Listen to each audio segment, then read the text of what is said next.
Hey everybody, welcome to Hump Day Hangouts. This is episode number 476. Is the 27th of December 2023. We are in the lull here between Christmas and New Year's, but we still got Hump Day Hangouts going on. So, excuse me, gonna say hi to the guys real quick. A couple quick announcements, and then get into answering your questions. So I'm gonna start out, and Chris, if you're there you are. I can kind of see you. How you doing, man? Oh, you're muted. Doing good here. You're looking very mysterious. Yeah, trying to add some light here. Like I'm not at home, so yeah, it is what it is. Making the best out of the situation. But other than that, very good here. Had a lovely Christmas. I hope all of you did. So yeah, and also I'm back from snowboarding. So So you actually got to go snowboarding. yeah, 4 days. Surprisingly, I caught the best snow this year. So Oh, nice. unbelievable. Last day Very it was nice. like at 10 a.m. It was like 8 degrees Celsius or so, like way too hot. And from there, the whole snow situation like went downhill. So I literally went from like full on powder till I don't know, warm weather. Um, Perfect conditions, nothing to complain. Nice. Well, yeah, I know it's not super close to you, but it's closer. I just found out I'm going to be in Munich in February, Sweet. so I'll have to keep an eye on the weather and see if there's some stuff going on around there. Looking forward to it. Cool. All right, Bradley, how you doing, man? How was your Christmas? It was good. Not long enough, but it was good. I got to see some family, and I'm still in Northern Virginia for at least till next week. Which right before I left, the day before I left, to come back up to Northern Virginia, I finally closed on that property down there. Thank God. Nice. So that's a good thing. Now I've got to go back in January. We're 6 weeks delayed to close, which sucked because I was hoping not to have to be on top of that mountain in January and February when it's stupid cold. Yeah. But now I got to be back down there. So I'm going back on January 1st, actually, on Monday. And I'm going to start meeting with contractors and all that to get the land development. Or developed, excuse me. So I'm not looking forward to being down there on top of the mountain in the cold, but I am looking forward to getting that property kind of squared away. And the sooner I get that done, the sooner I can move to wherever I decide my permanent residence is going to be. But it's good. I've still got a couple more days with family. I'm going to actually travel out to my folks have a lake house, and so we're going to go celebrate New Year's out there with some family and friends, and it'll be fun. So it's been a good holiday. Nice. I should have asked you this outside of Hump Day Hangouts, but do you have a new mailing address, or does your old one still work? Oh no, my old just keep mailing to the same place for now All right. because until I have more permanent residence, I'm just going to keep getting mail here and then pick it up because I come back about a week every month. You know what I mean? So Gotcha. that's what I'm Yeah. trying to do. Spend 3 weeks down there, 1 week here, 3 weeks down there, 1 week here. So Good deal. Cool. sweet. Well, Well, I know I got a we've couple. Yeah, just go one ahead. quick one, real quick. Just wanted to say the Semantic Mastery holiday sale is still going on. I will grab that link through a very convoluted route since I'm on my phone, but I will post that here in a second. But that's going on. You've just got till January 3rd, which is what, 4/7. So you got just under a week. So if you haven't taken advantage of that, we got some really good stuff going on there with the local SEO AI prompt pack, local PPN command, as well as local Fury. Go check those out. I'll put the link in there, and was happy to see we had somebody just joining the mastermind yesterday, which was an old face coming back in. Not going to blow up who it was, but there's also, if you join the mastermind, you basically get all the deals in the holiday special as well. So that's another good way to do that. But that's my big announcement for over the kind of holiday break here. Do you guys have anything else we need to cover? Good on mind. No, we should be good. Just that we see several people in here. Jasper's in here. What's up? Jasper, Cecilia, Cool. Rick, David, Toby, Michael. What's up, everybody? It's good to see you guys and pretty cool. Jasper's here. Jasper, I just started doing some testing with your schema writer and seen some pretty interesting things happen from adding schema to pages from that. So it's pretty cool. I'm gonna keep testing with it and then I'm gonna do some more training on it in our mastermind. So great Nice. app, man. By the way, it's funny, I mentioned this on a mastermind webinar last week, but I canceled schema app that I've been paying for years once I got Jesper's tool. And I was just like, man, this is so much easier. So Well, awesome. I And we're going to be talking with Jesper in January, right? yeah, I believe so. So I think it'll Yeah, be we still good got to set the to date, but yeah. kind of I'm going to keep testing with it, and that way I'll have some kind of to piggyback off of what he's going to present. So, anyways, appreciate you guys being here. I'm going to go ahead and grab the screen. I don't have anything else. Is that cool? Yeah, go for it. I'm gonna, as you can tell, I'm in my car, and Go hop off, man. I'm gonna grab the link for the holiday sale, and I'll catch you guys later. Okay, man. Enjoy it. Happy New Year. Cheers. Yeah.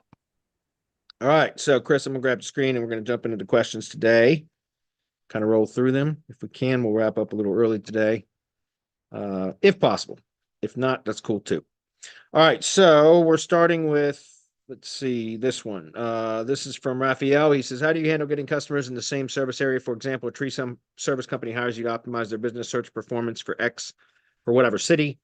Then you get another tree service company to do the same for the same city. You can't promise first place to both for the same city. Do you just block certain locations after you've already taken a customer in the location? No, I only do one as a client per city, per location, per area. If I'm going to do additional, then I'm going to build lead gen assets, as many of them as I need in a particular city, and then I'm just going to sell leads. And that way I'm not competing. I'm not doing something that I would consider unethical, or that I would have a hard time kind of reconciling with myself, if that makes sense. So I don't do that. If I'm doing where I'm going to take on a client for on retainer based, so a traditional or typical kind of agency client relationship, then I'm going to only take one client per in the same industry per city, if that makes sense. Because again, I don't want to compete. There's only been one time where I've had two clients in the same industry and that targeted the same areas, and they were roofing contractors that were identical twin brothers, and they each had their own contracting companies. And it was funny as shit. And this is not a joke. They're identical twin brothers, and they both hired me to do roofing contractor SEO for them and leads, and they serviced the same areas. And it was funny as hell because it was always a battle every time one of them, and they were always like number one and number two. But they would, swap positions because of just optimization stuff. And I would always get a phone call from the other brother when his position would get pushed down to number two. And he'd be like, why do you like my brother more than me? And it was funny as hell. It was a fun engagement with those guys. One of those guys are still my clients, as a matter of fact. He has been since 2013. So like almost 11 years. So one of those roofing contractors is still a client of mine today. But that was the only time I did it. And that was because they both agreed to it. And it was kind of like a friendly competition between the two. And but I wouldn't do it any other way. If I was going to target the same, more like try to provide leads or SEO services in the same location for the same industry, then I would only have one retainer client, and then the rest of those would be lead gen assets that I would own and control. And that way I wouldn't have any ethical issues to kind of reconcile with myself, if that makes sense. It would just be, hey, here's what we have, and here's what I provide, and you guys can, agree to it or not. And that's basically it. Does that make sense? And by the way that I do that in some areas, I still to this day have a few locations where I have leads that I generate and sell on a pay per lead basis.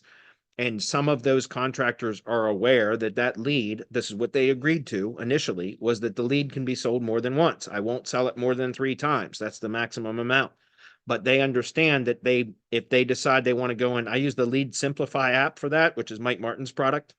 And so if they basically, when a lead comes in a particular zip code area, they get a text message and an email notifications telling them, hey, a new lead has come in, and it shows them some information from that lead, but it's redacted. So it's not the full information. And then it triggers them to go into the Lead Simplify app, or it prompts them to go into the Lead Simplify app. And if they want to purchase the lead, they can for whatever the lead price is. And I usually charge $25 for those kind of leads. It depends on the area, but usually it's $25. And if they purchase it, then it deducts $25 from their balance, whatever they preloaded. And then it unredacts the information so that they have the full information. But they're aware that lead can be sold up to 2 more times to other contractors in the same area. And so it very rarely ever gets sold 3 times in the areas that I work in, but often it will get sold twice. And so, and that's another way that you can do it ethically, is if you want to sell, in my opinion, if you want to sell leads, you could always, generate a lead and say, listen, I can sell this lead more than, as long as it's agreed to up front. If a contractor wants exclusivity, then I will charge $60 for the lead in that case. If I was doing like a $25 lead in a shared setting, if that makes sense, and I can sell it up to 3 times, and that means the most revenue I'm going to make on that is $75. And this is just an example, but if a contractor in that area wants exclusivity, then I'll tell them, okay, fine, but I want $60 per lead. And then you'll be the only one to get them, if that makes sense. And the reason I do that, it's a little bit of a discount that if I were to sell it, than if I were to sell it 3 times. But since it's not that often that the lead ends up being sold 3 times, it still ends up being a little bit more to me. And it provides the contractor with exclusivity, meaning that lead isn't going to go to anybody else other than him. But here's what I always recommend to contractors. If they want it, I'll do that for them. But I always tell them, hey, listen, the prospect that it's asked that, you're buying the lead for, the contact information, is likely going to be contacting other contractors for leads anyway, or estimates anyways. So, if you don't mind, it'll lower your cost per lead price. And then I'll end up selling it to one of the competitors that's likely going to come out and be competing against you for the quote anyway. You know what I mean? So it's up to the contractor. I'm transparent about it up front. Like, this is your option, exclusivity or pay per lead on a shared setting, if that's the engagement that we agree to. If that makes sense. So hopefully that's clear. But that's part of the reason why I like the lead gen business, guys, because you can do other things there that gives you more control than if you're, without, in my opinion, the ethical issues that you may encounter doing traditional SEO. Danny says, hey, brother, I hope you had a good Christmas. I was wondering what should I link to on my Google business post, excuse me. And should I put on QR codes linking there as well? Thanks. Well, I like to use images with QR codes that link to various assets. Usually I have a QR code for the location landing page, right? So that's the website URL associated with the Google Business profile. The Google Business website URL usually gets a QR code, and then the Google Map CID URL typically gets, or it can be a share URL. It really doesn't matter. But whenever somebody scans it, it takes them to the map. So they usually do 3 QR codes, and you can do more if you wanted, and then just mix and match QR codes as an overlay onto images that then you use for Google Business posts. We do that for like agency clients and such. So that way, like what I do is have three QR codes with the target URLs I just mentioned, and then we just randomly select a QR code to overlay onto an image whenever we're posting or scheduling Google Business posts. That's clear. What should you link to? Various product and/or service pages on the money site, as well as branded assets. From the Google Business post, link out to branded assets. So like your ID page, your cloud. You can link to tier 1 links, but I typically would, so like, for example, if you're doing a cloud page, if it's a branded cloud page, I would consider that a branded asset.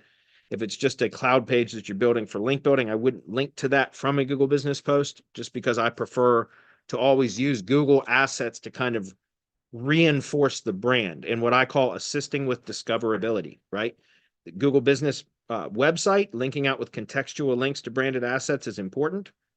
Google Business Post with the CTA button, referencing those branded assets in same as attributes and schema. All of that kind of helps assist with discoverability, if that makes sense. Creating the G sheet, where you concatenate. I can say that word now. I literally practiced it, but you can concatenate keywords to branded asset URLs, as well as supporting assets, business directory listings, etc., and then create and publish the G sheet and embed that in the ID page. We teach that in the mastermind. And again, the ID page is another reference point. It basically can be the 4th component of the local entity if you do it properly. So all of those things are things that you want to link to from Google Business Post to constantly be reinforcing, corroborating entity information to Google. That makes sense. It really does work, guys. You got to be consistent with it. Hopefully that's clear. Peter says, going back to the question I asked a few weeks ago about rankings dropping suddenly on one keyword, how can we determine if cannibalization has occurred, and what can we do to resolve that if that is the case? Go get Cora Lite from SEO Tool Lab, which is Ted Kubitis' product. He has Cora, C-O-R-A.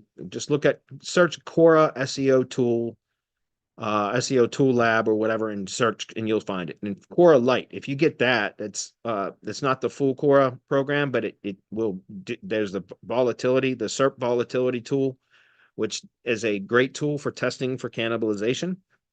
There's also web crawler apps out there. A lot of them, you can probably find them on AppSumo right now, that will integrate with Search Console and then flag potential cannibalization. Also, a lot of rank trackers do that now. A lot of online rank trackers will also flag potential cannibalization. Some of them do, like SERPWatch does it. A number of them will do that. One of them, like I said, that I bought a lifetime deal a long time ago, but it's called SERPWatch. It has, and so there's others out there that do it, guys. It's not just these, but just trying to go to the sales page. Here we go. SERPWatch.io.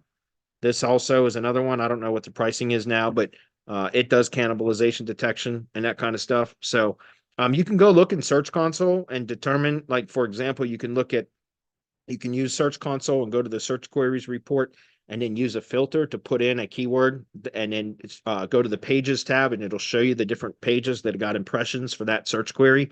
And so you can determine that way if there's potential cannibalization going on there. So again, what you want to look for is you want to find pages that are similarly titled. If they're too similar, see, that's why when I talk about when you're optimizing top level pages, so pages that you want to drive a lot of traffic to, in the local space, we're generally going to be top level topic term and or Google business category. So whatever the primary kind of keywords are that people search for, and in a city modifier, right? So those top level type pages, I always recommend optimizing with very short SEO titles where you're basically focusing on the top level category or topic term. That's it. But for keyword optimization, that's where blog posts come in, because blog posts can provide keyword optimization for specific keywords that fall within a top level topic or category. That makes sense. But you don't target just the keyword in the SEO title and that's it, like you do with the top level pages.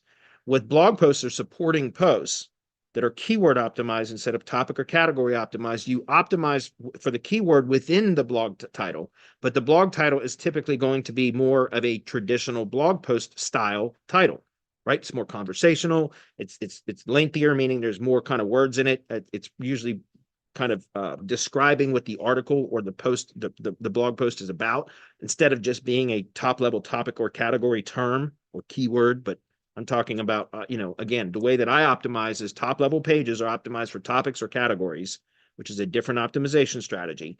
But then individual keywords that I want to optimize for can be added as supporting posts, but with longer, more conversational style titles, more traditional style blog post titles. And why I bring all of that up is because that's how you prevent cannibalization. Do you understand?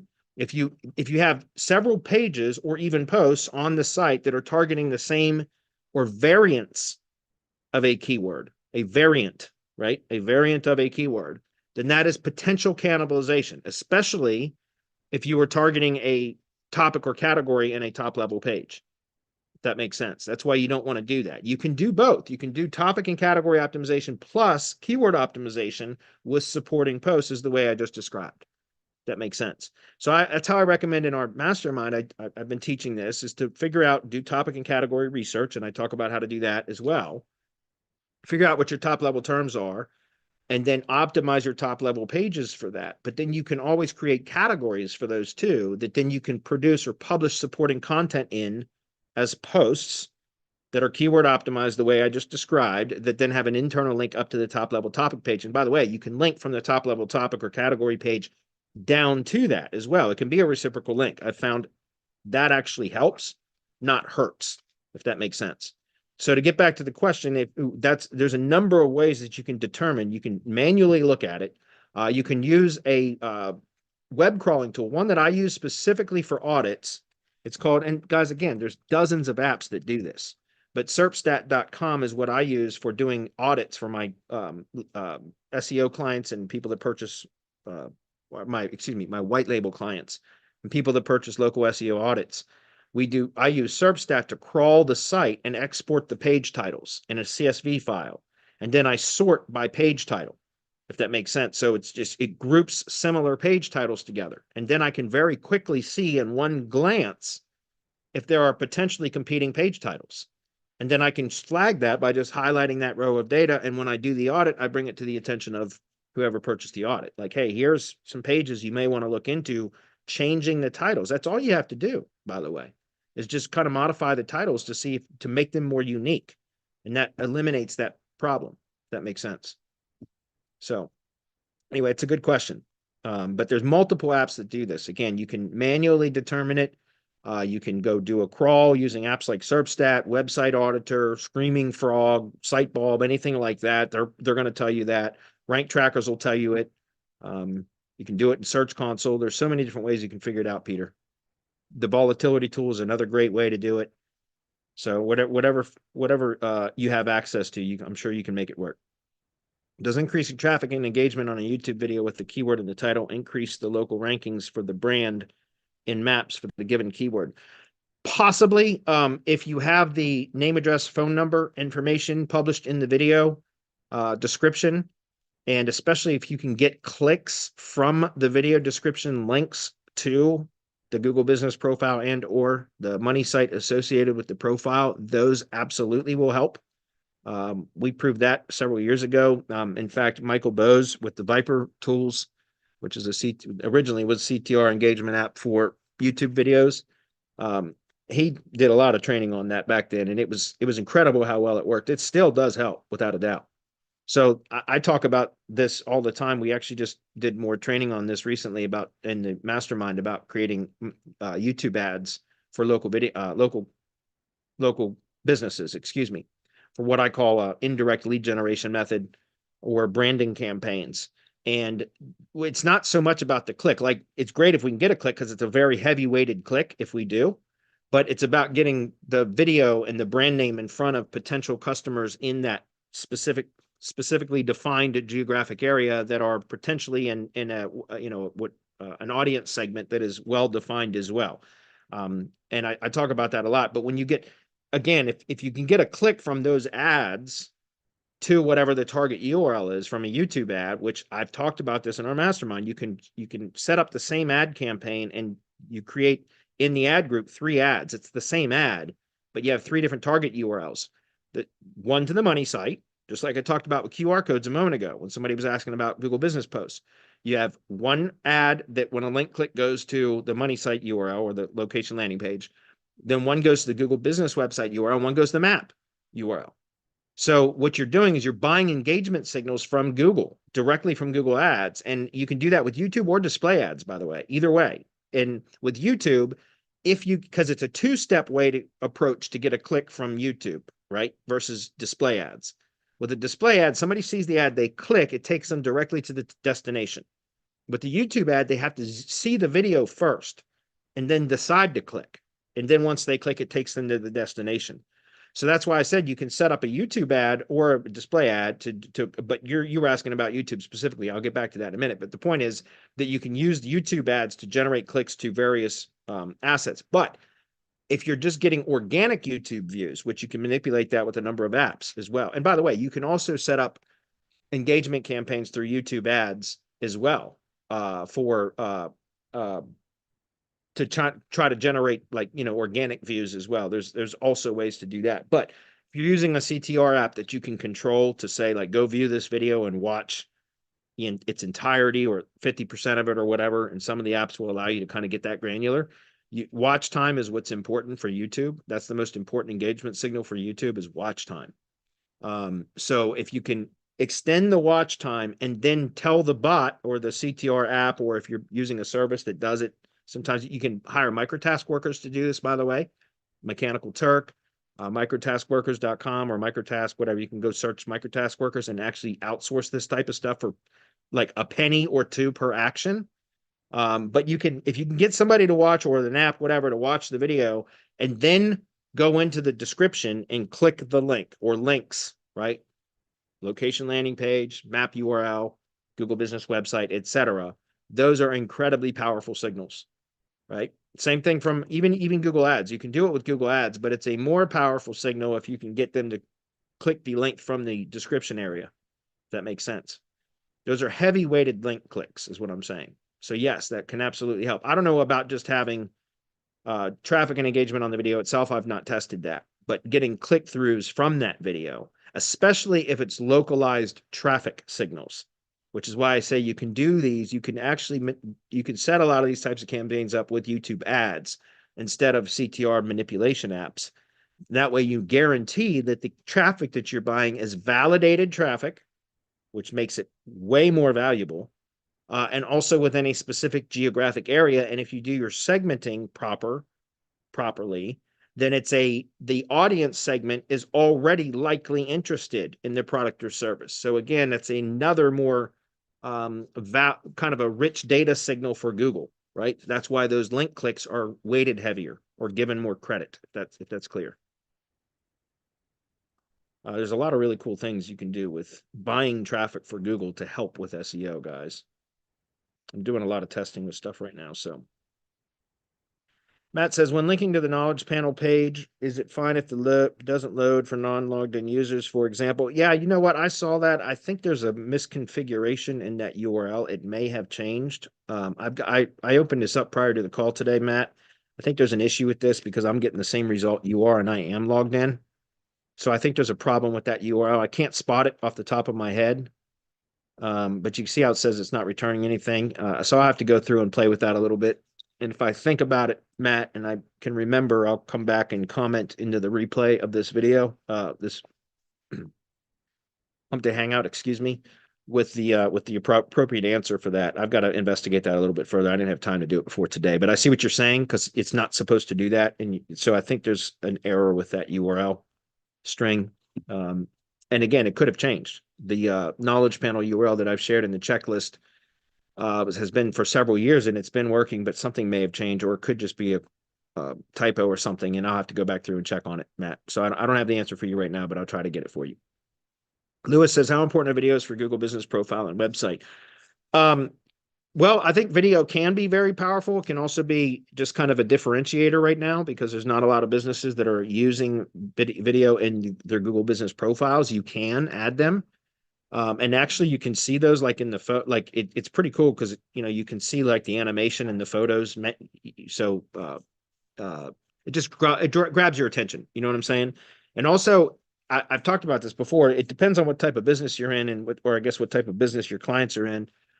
But with contractors, I can't stress how important this and effective this is, guys. If you can convince your clients that are service area businesses that when they go out into the field to perform whatever services that they provide, if they can just snap a couple of photos, 2 to 5 photos per job site when they're on the job, and take a quick video, like it can be literally a 30-second video. I got one freaking tree service client that does this religiously, and he's not even a client of mine anymore because he does this religiously. He only did it for he was a client of mine for 6 months. He was also a riding buddy of mine. And I did SEO for him. So I went well over and above and beyond what he was paying me to really help him out, as I expected him to stick with me, son of a bitch. 6 months later, he was dominating his area. And because he actually listened to me and did what I told him to do, which was to take photos on every job and often to take a quick video from his phone and always upload them to the Google Business Profile, not through a manager app or anything else, just right directly through Maps, but upload from his phone to the Maps profile on the job. And he's done that consistently. And after 6 months of, like I said, I did SEO work for him and I taught him this method and he religiously does it. And 6 months later, he was dominating his area. He canceled his SEO services with me. And that was 3 years ago. And he's never rehired me. And he still dominates his area. Why? Because he does it religiously. And I can't stress how strong that is. If you can train your clients, if you're an agency or a consultant, or if you're a local business owner and you're watching this or listening to this, well, God help you, number one. But number two, if you can do that religiously, take photos out in the field with your phone. You don't even have to enable it anymore. I think it's just automatic. All that that geographic data is and it's rich too, is in that file. And the same thing goes with the video. And on a video, I tell my contractors, you just show up on the job and just fire up your phone camera, your phone video, and just say like, hey, this is Jose on a tree removal job and say the neighborhood name. And here's the tree. We're going to take this down and clean up the debris and we'll be out of here in 4 hours. If you need tree services in, say the city name, contact us, say the brand name, whatever, phone number, boom. That's it. 30-second video, if that. Upload it directly to Maps, boom. And you have provided so many geographic signals to Google about where the business actually serves, right?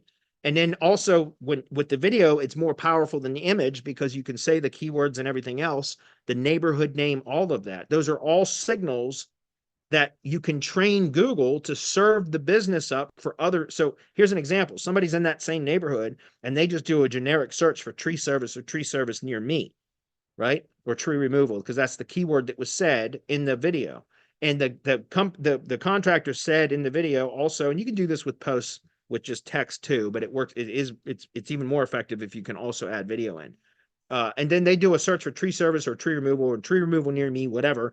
And they're in the neighborhood. Google knows where they are, right? So it's going to return the Google business profiles that are most relevant. Usually proximity is a big issue too, but if you're training Google in a service area business type, that is indeed part of the service area that business serves, then it will you can be served or given an impression for that search query, even if there's other businesses closer in proximity, if that makes sense, because the work has been done to prove to Google that you are actually, that's this business, this company actually provides services in that area, right? More so than just stating it.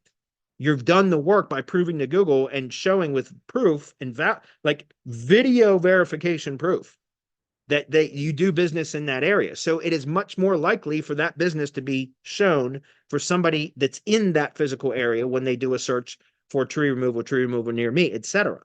Do you understand? That is an incredibly powerful signal, guys. And I can't stress how many times I've talked about this before. I got a pest control company that I've done SEO for, still a client of mine, since 2013. So we're going on 11 years.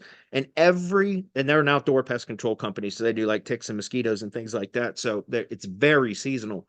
And we always have a kickoff call in the, about a month before the busy season starts. And every single year for 10 years now, well, 10 years ago, this wasn't a method that I knew about, but for at least 6 years, I've known about this method. And every single year we have the same discussion in the spring. Like, hey guys, can you get your technicians to snap a few photos on the job? And every year, yeah, we're gonna do it this year. And every year they never do it. Like we'll get 3 or 4 photos in the entire season. And it's just like, if you help me, help you. You know what I mean? Like and actually in all reality, you as I just proved, you can you can help them to the point where they don't even need you anymore, which is why I recommend trying to build a lot of your own assets to control some of this stuff, if that makes sense. But anyway, hopefully that's clear. I know that was a very long-winded answer, guys, but I'm telling you, it is incredibly powerful for service area businesses if you use photos and videos properly.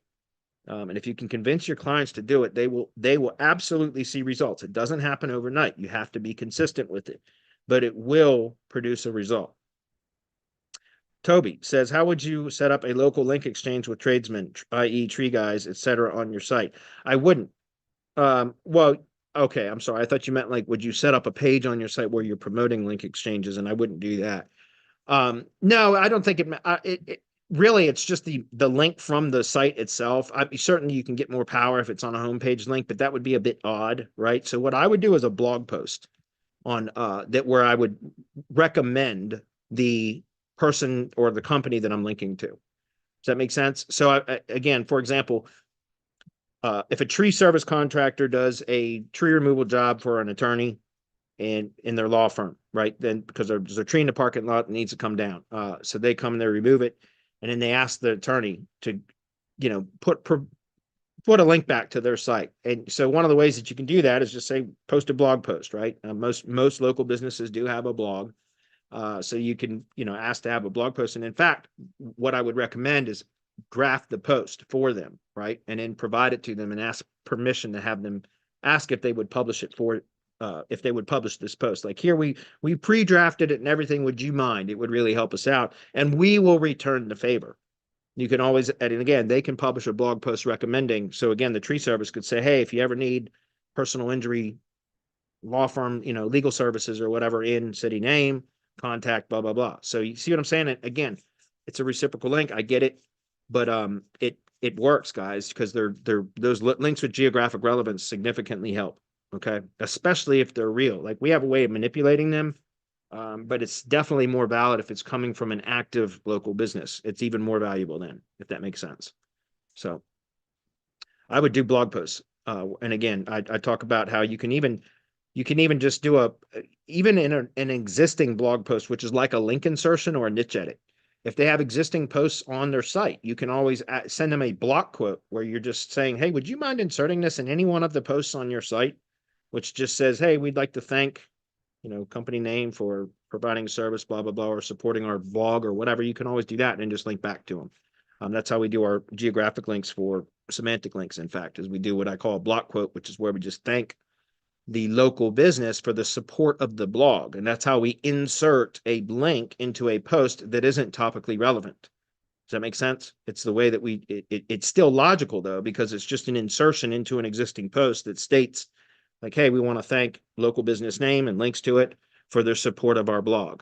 If you're in city name and you need services, contact company name at NAP, link, phone number, map embed. And it's a block quote in a local blog post, if that makes sense.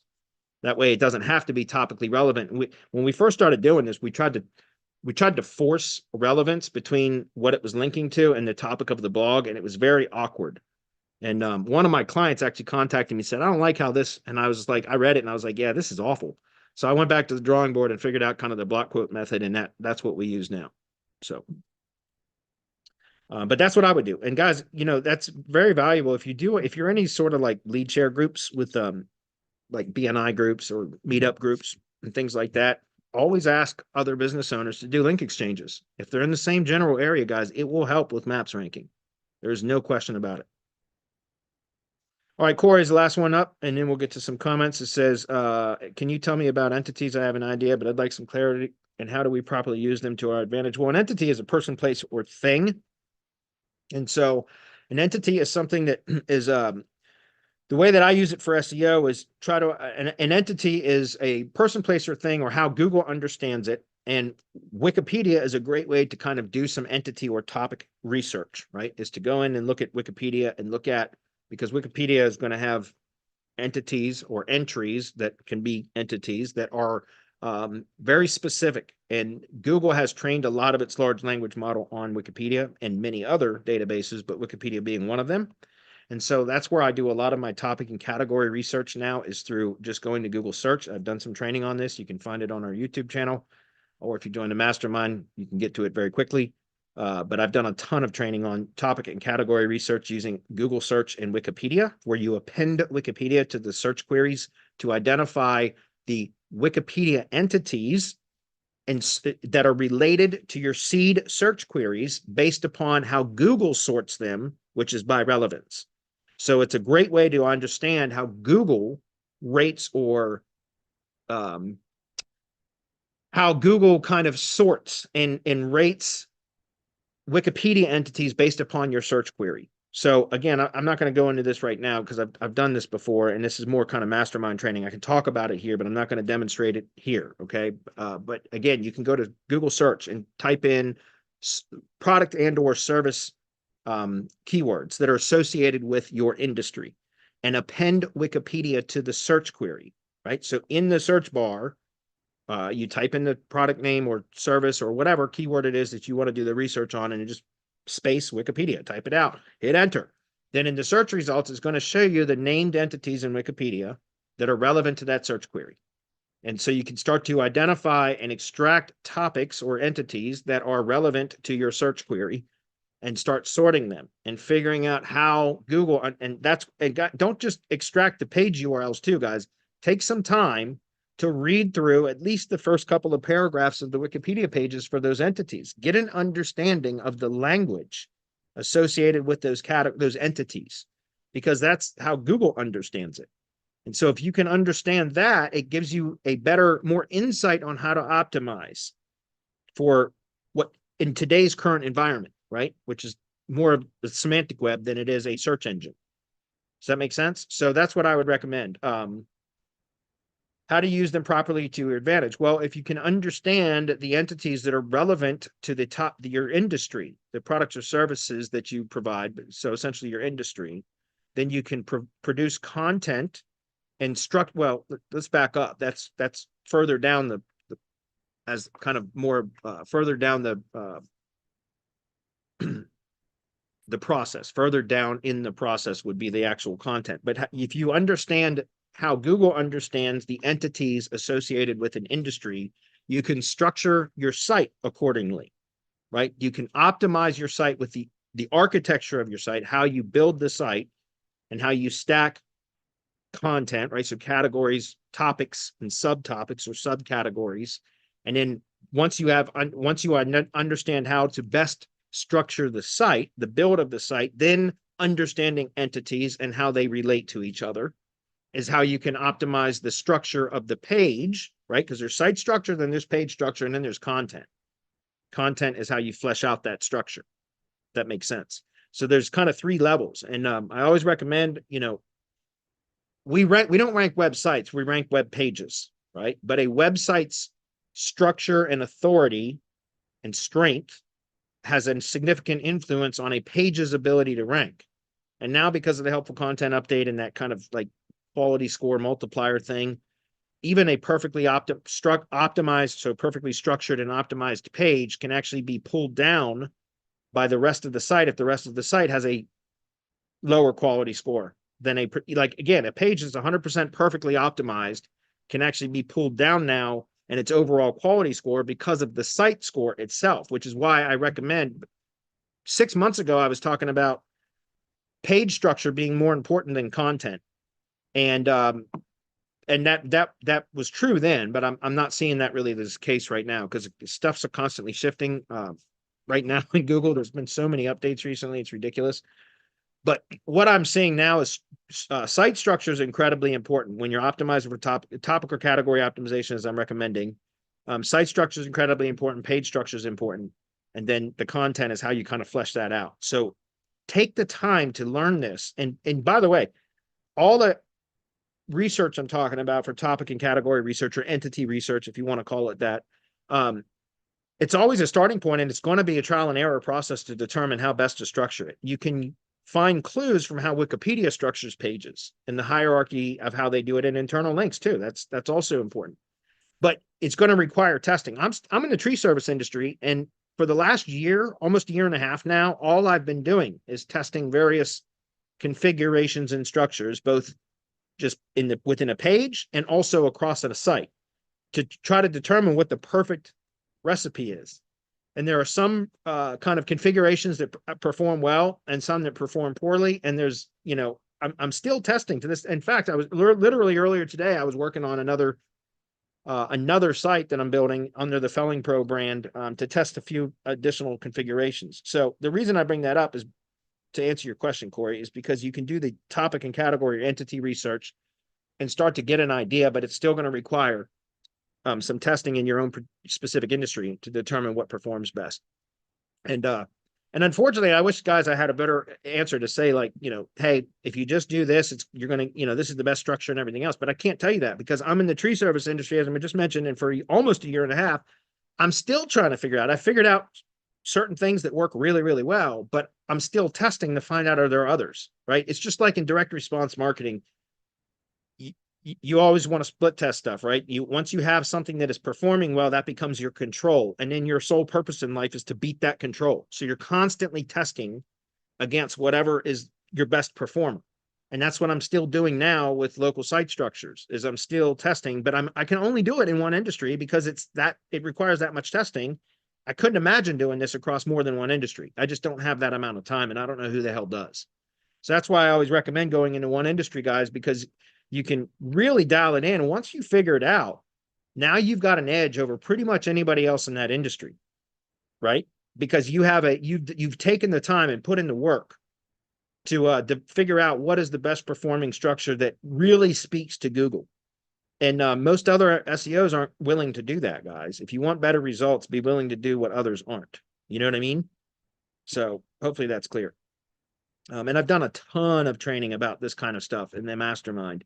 And I'm always showing, I've got a lot of examples next week when we do our next mastermind webinar. I've got a ton of examples to show of what I'm doing recently with some more testing on that. So anyway, all right, guys, that's it for questions. So I'm going to jump into some comments and then we'll wrap up. We've only got about 15 minutes left anyway.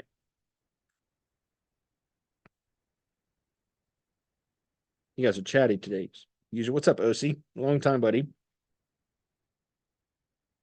Hey, gang, wondering if making Google business posts mentioning our locations and providing a link to them would benefit in some way, or just stick with informational niche relevant topics, not geo stuff, which would rank only in organic anyway. No, OC, absolutely. I teach that in the mastermind, actually. Like Google business posts can be very, very powerful, especially like if again, a service area business, all the things I described earlier with photos that are uploaded from on site to the Google Maps profile. Again, you don't need to be a manager, don't need to be logged in, none of that. But also Google Business Posts, the same thing. You can manipulate, especially with service area businesses. If you look at the map grid, right, so local search grid report, and you see there are areas within the service area that aren't ranking as well, you can go in and target those very specifically with Google Business Posts. I teach that too. And again, guys, you can go some real ninja stuff with a geotagged photo or video that is uploaded to a Google business post that is targeting that specific area or neighborhood name. It can be a street name, whatever, right? And then you publish the Google business post, and then that Google business post URL becomes the target URL for a Google Ads campaign for buying validated traffic for Google within that specific. You can literally go into Google Ads and say, from this, you can use a coordinate.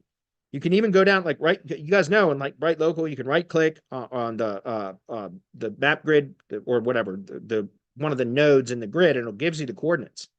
So you can take that coordinate and you can put that as and when you go to set your geographic targeting in Google Ads campaign, you can set the coordinate and then do a radius, right? And you can say, I want to do a 1 mile radius around this coordinate, or you can set an address or whatever. Whatever it is you want to do, you can set that there and then say, I want to do a radius so that my ad only shows to people that are within 1 mile of this particular point. And then when that ad shows to those people, and by the way, you define audience segments, right? In-market audience segments or life event audience segments, or define your own through custom segments. So now you're not only getting a click from somebody that's in that specific geographic area, but you're also getting a click from somebody that Google understands is in that area and is likely interested in that product or service. And then when they click the ad, it goes to that Google post URL, right? The Google post URL, now that's a signal, that's an engagement signal from a geographically relevant user, validated Google user that has that is likely in the market for that particular product or service. And it clicks through as a signal to the Google business profile because it's a Google business post with the CTA button that then links to the conversion page, the page where you're going to capture the lead, essentially. That makes sense. But can you imagine, guys, think about how many geo signals you're sending right there through one post, one Google business post, and you can set up ads to target that. Yes, you can use CTR apps too, but the Google ads traffic is going to be a hell of a lot more effective. I can tell you that. So, because it's validated traffic, right? And you can set geographic targeting and all that other stuff. So yeah, Google business posts. And by the way, you can do this with press releases. You can do a lot of things with Google business posts, guys, especially as the inner page URL of the Google business website once it's published. And guys, as I've said this before, you always want to convert the post URL into the alternate format that's on the business.google.site domain, business.google.com domain, right? You always want to convert the URL into that alternate format when you're link building to Google business posts. Those will index and rank. You can rank Google business posts when you convert the post URL into the alternate format that's on the google.com domain. That makes sense. You can actually rank those. So I would encourage you guys to test with that stuff. It really does work. David says, OC, I've done it that way. I would link to my Google business map that way. Yeah, your target URL from the Google business post can be whatever you want it. So the CTA button, but I usually recommend linking to the page that's going to capture the lead, if that makes sense. There's usually, oftentimes it's going to be the location landing page anyway, but it could also be a geo post or whatever on the money site. As long as it's optimized for conversions, that's what I recommend, because yes, you're trying to manipulate SEO, but if you do what I just said with Google ads too, like literally that is really good traffic that it could potentially convert, right? So you want to use that as a way to kind of convert that, potentially convert that traffic into a lead. You're going to get the SEO benefit anyway, but why not try to capture a real lead for it too? If that makes sense. So, and it's guys, you can set up You can set up a Google Ads campaign for 50 cents a day. That's $15 a month, right? I'm not kidding. It's very inexpensive. And you can get, guys, it's very targeted. You don't need many clicks when you set it up this way to turn that node in the local search grid report from orange to green. That makes sense. It doesn't take that many clicks, especially when it's a heavy weighted click, as I just described, from somebody within a specific geographic area, validated traffic from a known Google user that knows it's in that user is in that area and is likely interested in that product or service anyway. That is an incredibly powerful click. So doesn't take many of them. Start seeing movement in the map, if that makes sense. Okay. So to kind of just read this conversation a bit, OC says, thanks, David. I already have the GMB embedded in each location page content in the body, but was wondering if the GMB ranking, it would help to post that type of content. Yes, absolutely. Guys, mention neighborhood names, mention street names. You don't have to mention the service address. You don't want to do that for privacy reasons, but you can mention street names. You can do that not only in the again, if you're recording videos or if you have a client that will record videos, but you can also just put that in the post text. If you're just doing text, like image and in post text, normal text-based post. But also you can put that in review replies, guys. That's another one, right? In review replies in Google Business Profiles, train your clients or do it for them. Do it for them, right? Train your clients to start inserting neighborhood names, certain areas within their service area. If they mention those in those, again, what are you doing? Things that other people won't do.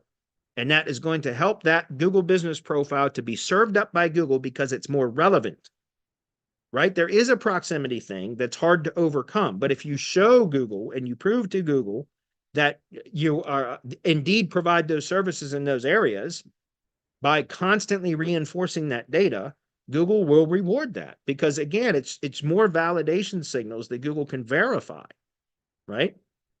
Instead of just publicly stating, oh, yeah, we also service this area. Prove it. And that's what I'm trying to explain here. And again, it's hard to get clients to do this, guys. I don't know why. They just won't do it. They don't see the value of it. I don't know. I don't know. But it's hard to get them to do it. So good luck with that. But if you can, they will reap the benefits from it for sure.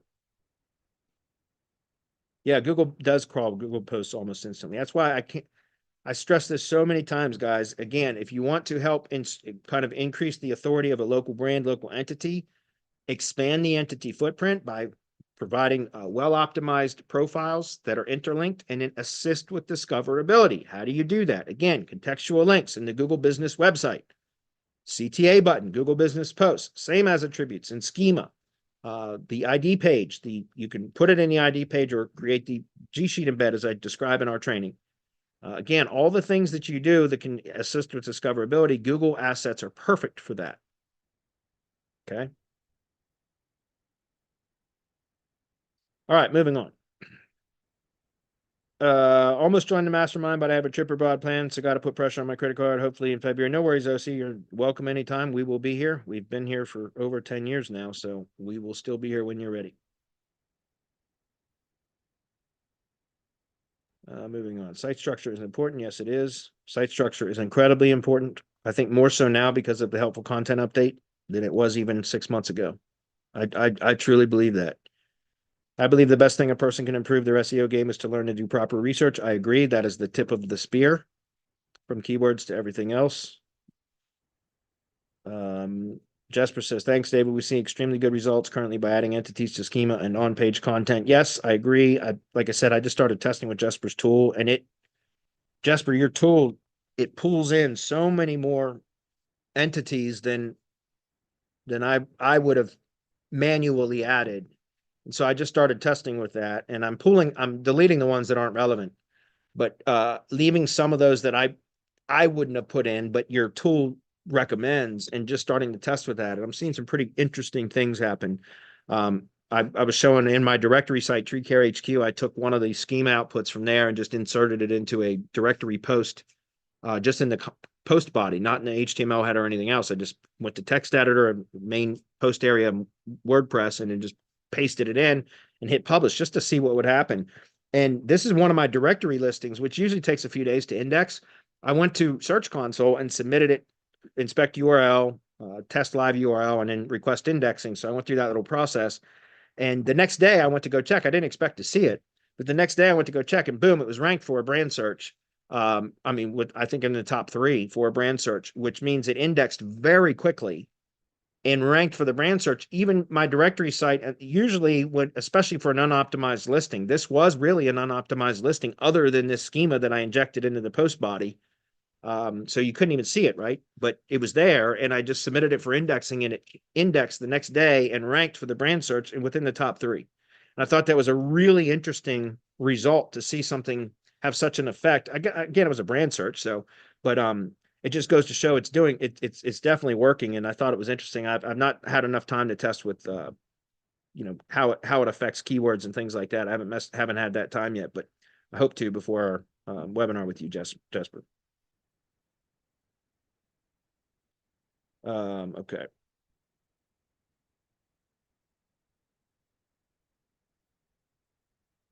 Sorry, guys. I'm trying to get caught back up again. OC said that's really solid and cool advice. Thanks. You're welcome. OC, I've also been toying around with the idea of using parasites like Outlook India and even Reddit, as they got some really big boosts last few weeks. Yeah, since the helpful content update. User-generated content sites. Yeah, parasite SEO is back on the rise. There is no question, guys. There's absolutely no question about it. That's why Jesper's tool is awesome, because you can benefit from the cloud pages and things.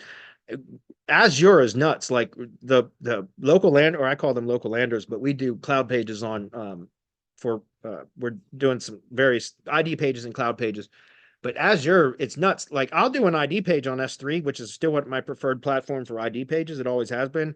And I'll do an ID page, and it struggles to get indexed. I don't submit it to Search Console anymore. It's too much of a pain in the ass. I just submit it to an indexer, and there's a couple other things that I do. But it bounces in and out of the index for the first couple of weeks. Eventually, boom, it sticks, and it will usually always rank for a brand search within the top 5, because that's how I do my ID pages. But what's really interesting is the Azure, because I do a local landers, and then I do that, and we use 3 different clouds for that, but Azure is the first one for cloud page 1. And I find that will rank, it will index and rank for like a brand search or a low competition keyword with like no optimization, not even doing anything else, where the S3 page takes some time. It's really interesting. So I know like Azure is a really good cloud host for that kind of stuff. So Parasite SEO works with that too. And that's what Yax is all about, really. Anyway. So those are ads, Craig says, so those are ads geared toward the Google business profile. Yeah, you can set up both YouTube and display ads. YouTube ads is more about the view than the click. The clicks are super heavy weighted though. If you want clicks, then set up Google Ads display ad campaigns, and then you can get very granular with your targeting, so that any clicks that you're getting are coming from a very narrow, specific geographic area. It really does work, guys. It's a pain in the ass to set up the campaigns, but once you set them up, you can let them run on autopilot. You can go in and just pause campaigns if you got different, like for example, if you were to take a block in the search grid area, and let's say you had like 9 nodes that you wanted to, you could literally set up 9 campaigns, and you could go through and turn on 3 at a time, and you know what I mean, and send some signals for a week, and then turn it off, and then turn on another 3 or whatever. I'm just giving you some examples. There's a ton of things that you can do with it.